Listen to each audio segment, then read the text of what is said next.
My name is William Thompson. Most people call me Bill. I turned 100 years old last month. 100 years. That number sounds heavy even to me. I was born in 1926 in Ohio. I am 100 years old. I have nothing left to prove. The world will continue after I am gone. New technology will rise. New leaders will come. New problems will appear.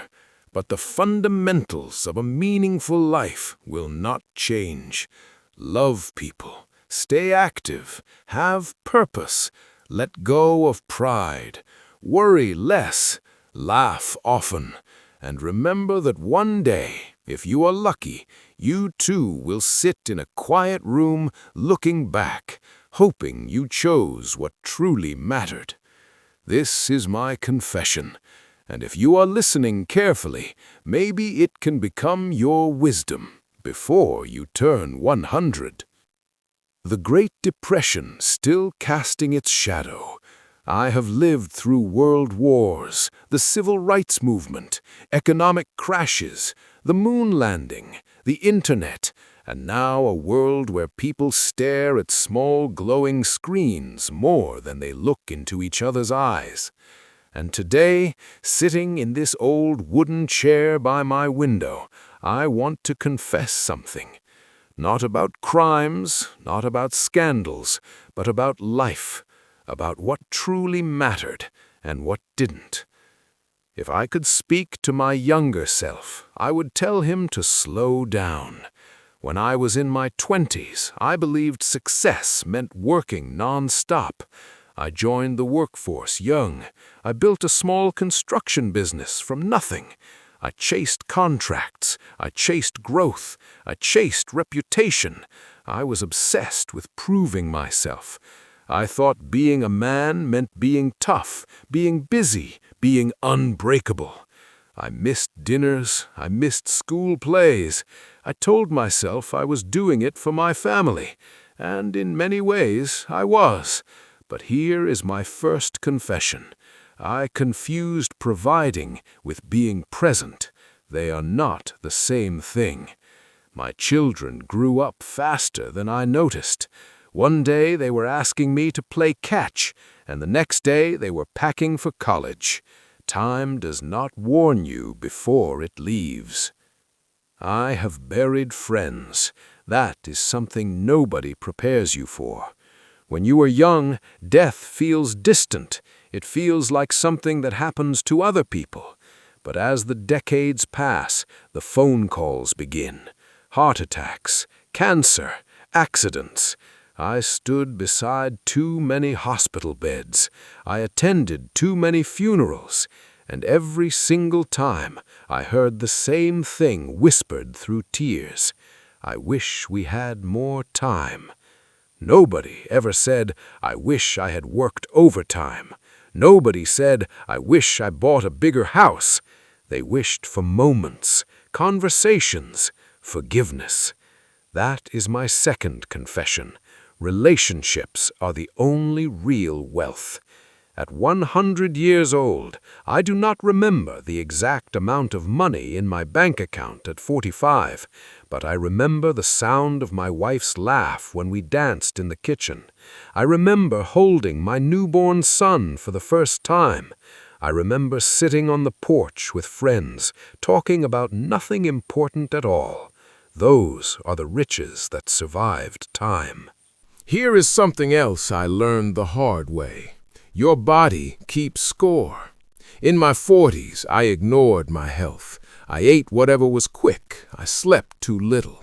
I told myself I would rest later. Later is a dangerous word. Later turns into never faster than you think. In my 50s, my doctor looked at me and said, "Bill, if you don't slow down, your heart will." That sentence scared me more than any business failure ever had. I started walking every morning. Nothing dramatic, just walking. I moved my body because I wanted to see my grandchildren grow up. Movement became my therapy. It cleared my mind. It softened my anger. It reminded me that I was alive. I didn't run marathons. I didn't lift heavy weights. I just stayed consistent. And consistency carried me further than intensity ever could. Now, let me confess something deeper. I was not always kind. I had pride, too much of it. There were years when I refused to apologize because I believed being right was more important than being loving. I lost a brother over a stubborn argument about inheritance after our father died. We did not speak for almost 10 years. 10 years wasted because neither of us wanted to make the first call. Eventually, age humbled us. We reconciled, but those 10 years never came back. Pride is expensive. It costs you time, and time is something you never earn back. If I could rewrite part of my life, I would choose humility sooner. People ask me what kept me alive this long.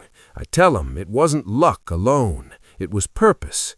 After I retired, many of my friends faded quickly. They lost routine. They lost direction. I refused to stop being useful. I volunteered at the local community center.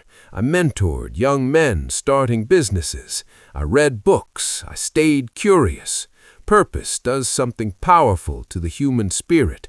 It keeps your mind awake. It keeps your heart beating with intention. The day you believe you are no longer needed is the day you begin to shrink inside. I never wanted to shrink. I have also learned that worry is one of the greatest thieves of joy. I spent years stressing over things that never happened. Economic downturns that fixed themselves, problems that solved themselves, opinions of people who eventually disappeared from my life. If I could calculate the hours I wasted worrying, it would probably equal years. And here's the truth. Most of what you fear never arrives. And when real hardship does arrive, you are stronger than you imagined. I survived recessions. I survived loss. I survived heartbreak. You are more resilient than your anxiety tells you. Let me tell you about love. I was married for 68 years. 68! That is longer than many people live. Was it perfect? No. We argued. We disagreed. We had silent nights. But we stayed. We chose each other again and again. Love is not a constant feeling. It is a decision repeated over decades. When my wife passed away 5 years ago, the house became unbearably quiet. Grief is heavy. At 95, I learned that even a century of strength cannot protect you from a broken heart. But I would choose that pain again, because it meant I had something worth losing. As I sit here at 100 years old, looking back across a full century, my final confession is simple. Life is shorter than it feels when you are young. Decades pass like seasons. The worries that consume you today will one day feel small. The anger you hold will feel unnecessary. The risks you were afraid to take will become your biggest regrets. So speak the truth, take the trip, start the project, forgive the person, hug your parents, play with your children, move your body, protect your peace.